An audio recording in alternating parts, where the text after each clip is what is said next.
எனக்கு ஒரு ப்ராப்ளம் உண்டு. என் பெஸ்ட் ஃப்ரெண்டோட தற்போது கூட பேசுறல ப்ராப்ளம் வந்து ரெண்டு பேர்லயும் இருக்கு. ரெண்டு பேருக்குமே ஒரே வகையான ப்ராப்ளம். என்னன்னு சொன்னா என் ஃப்ரெண்ட் எனக்கு மட்டும்தான் அப்படிங்கிற ஒரு எண்ணம். அது அவங்ககிட்டயும் இருக்கு. ஆனா ரெண்டு பேர்டையுமே பிரச்சனை, எதை எடுத்துக்கொண்டாலும் பிரச்சனை. ரெண்டு பேரும் சின்னல இருந்து ரெண்டு பேரும் நல்லா க்ளோஸா பழகுறோம். ஓலவலுக்கு பிறகு ரெண்டு பேரும் ஃபுல்லா கதைக்கிறதே இல்ல. என்ன பிரச்சனை நடந்தது? பிரச்சனை என்னன்னு சொன்னா அவ கதைக்கொண்டு சொன்னால்தான் நான் கதைச்சேன். கதைக்க கூடாது அப்படின்னு சொன்னவங்களோட நீங்க கதைச்சீங்களா? அதுல இருந்து ரெண்டு பேரும் பேசுறது இல்ல. நீங்க ஏன் கதைச்சீங்க அவங்க கதைக்க கூடாதுன்னு சொன்னவங்களோட? எனக்கும் ஃப்ரெண்டு, என் ஃப்ரெண்ட் கிளாஸ்மேட் எல்லாரும் தான் நிக்கிறோம் ஒரே கிளாஸ். சரி ரீஃபா, நீங்க கேட்கலையா ஏன் உங்களுடைய நண்பி அப்படி கதைக்க வேண்டாம்னு சொன்னாங்க? அதுக்கு காரணம் சொல்லுங்க அப்படின்னு நீங்க கேட்டிருக்கலாமே. காரணம் கேட்டா சொல்றாங்க சொல்றாங்களா? ஆனா நீங்க அவங்க கதைக்க கூடாது அப்படின்னு சொன்னாங்கன்னா நீங்க வந்து கதைக்க கூடாது. நீங்க வந்து எத்தனையாம் ஆண்டு படிக்கிறீங்க ரீஃபா? A-level சரிங்களா? இது என்னன்னா ரெண்டு பேருக்கு இடையில அதிகமான நட்பு இருக்கு, அதான் காரணம். ரெண்டு பேருக்கு இடையில அதிகமான அன்பு இருக்கு. ரீஃபா, உங்களுடைய நண்பி வந்து உங்களை நிறைய நேசிக்கிறாங்க, உங்களை நிறைய அன்பு வச்சிருக்காங்க. அதனாலதான் அவங்க இப்படி உங்களோட நடந்து கொள்றாங்க ரீஃபா. நிச்சயமா, கண்டிப்பா அது வந்து பிழையானதா இருக்கலாம், அது உங்களால புரிஞ்சு கொள்ளக்கூடியதா இருக்கும். இருந்தாலும் நீங்க வந்து உங்களுடைய நண்பி அணுகிற முறை கொஞ்சம் வித்தியாசமானதா இருக்கணும். ஏன்னா அவங்க நிறைய உங்களை பாசம் வச்சிருக்காங்க இல்லையா? நான் சொல்றது சரியா இருக்குமா? சரியா இருக்கு, நீங்க சொல்றது சரிதான். ஏன்னா அவங்க நிறைய பாசம் வச்சிருக்கிறதால, ஏன்னா நீங்க அவங்களோட கதைக்கிறதால நீங்க வந்து அவங்களோட கூட நெருங்கிடுவீங்களோ, உங்களோட நண்பியோட நீங்க பழகாம போயிருவீங்களோ அப்படிங்கிற ஒரு பயம் இருக்கும் சில நேரம் அவங்களுடைய மனசுக்குள்ள. அதனால அவங்க சொல்லி இருக்கலாம் அவங்களோட பேசாதீங்க, பழகாதீங்க அப்படின்னு. இப்ப O-level எழுதி போட்டு நாங்க ரெண்டு பேரும் ஒரே ஸ்ட்ரீம் தான் போறேன் அப்படின்னு பிளான் போட்டேன். பட் நான் போனதால எங்க ஃபீல்டுக்கு வராம இருக்கு, அவங்க வேற ஃபீல்டுக்கு போய் செய்யறாங்க. அந்த சண்டைக்கு பிறகு, கோபிச்சு கொண்டதுக்கு பிறகு. ஆனா ரெண்டு பேருக்குமே சின்னல இருந்து ஒரே லட்சியத்தோட செஞ்ச. சின்னதுல இருந்து, அதாவது 11ஆம் ஆண்டு வரைக்கும் படிக்கும் வரைக்கும் நீங்க ரெண்டு பேருமே நல்ல நண்பர்கள். எக்ஸாம் எழுதினதுக்கு பிறகுதான் நடந்தது. ரீஃபா வந்து அவங்க உங்களுக்கு நல்ல ஒரு நண்பி, நீங்க எப்பவுமே வந்து அவங்களை தவற விடக்கூடாது. இப்ப பிரச்சனை என்னதான் இருந்தாலும் நீங்க புரிஞ்சு கொள்ளக்கூடிய ஒரு பக்குவம் உங்களுக்கு இருக்கு இல்லையா? காரணமே இல்லாம அவங்க பேச வேண்டாம்னு சொல்றாங்க அப்படிங்கறது வந்து உங்களுக்குள்ள ஒரு விஷயம். அதாவது ஏன் அப்படி சொல்றாங்க அப்படிங்கறத நீங்க வந்து இல்லையா? இருந்தாலும் அவங்க நிறைய உங்கள பாசம், அன்பு வச்சிருக்காங்க ரீஃபா. அதனாலதான் அவங்க அப்படி நடந்துக்கிறாங்க.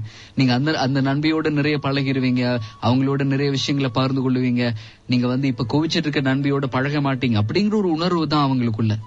ஆக நீங்க வந்து இப்ப கூட அவங்களோட போய் நடந்த விஷயங்களை புரிய வச்சு அவங்களோட பேச தொடங்கினீங்கன்னா இது ஒரு பெரிய ஆழமான நட்பா இருக்கும்.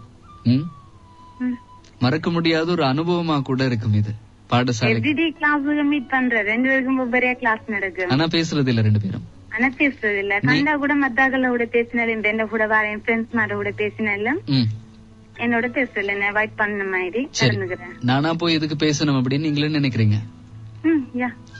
சரி, அதுதான் பிரச்சனை. நீங்களும் வந்து அவங்க என்ன கூட வந்து கதைக்கப்படான்னு சொல்லி நினைக்கிற அளவுக்கு எனக்கு இருக்காதா? சரி, இந்த பிடிவாதம், விட்டு கொடுக்காத நிலை இப்ப எதுக்காக சொல்லுங்க பாக்க?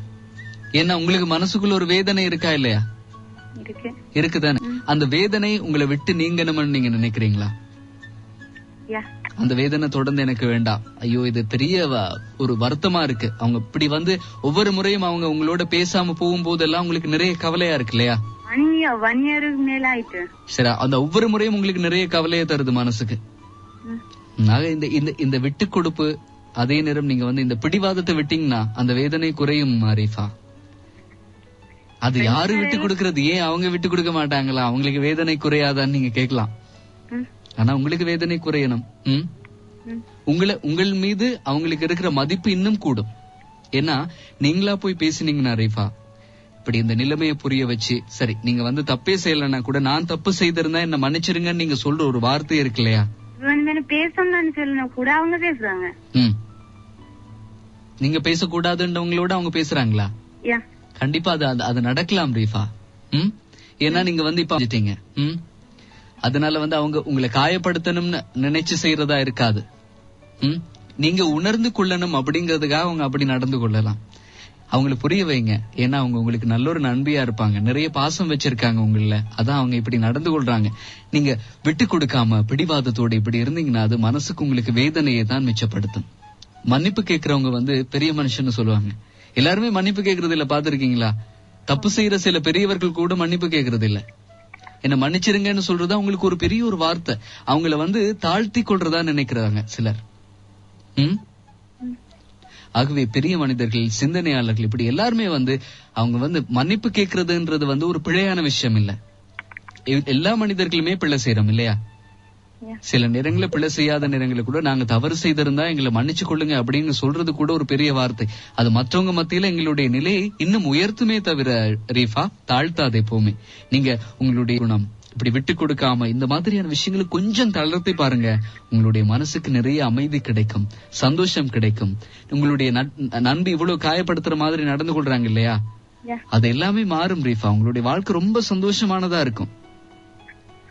நீங்க ஒரே ஒரு முறை அவங்களோட போய் பேசுங்க, மனசை விட்டு சொல்லுங்க, நான் உங்களுடைய நெருங்கிய நண்பி, நீங்க இப்படி எல்லாம் நடந்து கொள்றது எனக்கு நிறைய வலிக்குது, எனக்கு நிறைய காயத்தை ஏற்படுத்துது, அதனால நீங்க இப்படி நடந்து கொள்ளாதீங்க, நான் பிழை செஞ்சிருந்தா என்ன மன்னிச்சு கொள்ளுங்கன்னு சொல்ற ஒரே ஒரு விஷயம் இருக்கு இல்லையா, அது நிறைய உங்களை சந்தோஷப்படுத்தும் ஒரு விதத்தில். அடுத்து ரெண்டாவது விஷயம், உங்கள வந்து அவங்களுக்கு பாசத்தையும் மதிப்பையும் இன்னும் அதிகப்படுத்தும் ரீஃபா.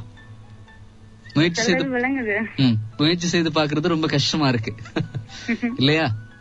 ஏற்றுக்கொள்றதுதான் கஷ்டம் இருக்கு. சரி, ஆகவே நீங்க வந்து உங்களோட வேதனை குறையணும் அப்படின்னு நினைங்க. அதை மட்டும் முதல்ல நினைங்க. எனக்கு இது கவலை அளிக்குது, எனக்கு நிறைய வலியா இருக்குது மனசுக்கு, இது குறையணும் என்றதை மட்டும் நினைச்சீங்கன்னா நீங்க அது சரியா?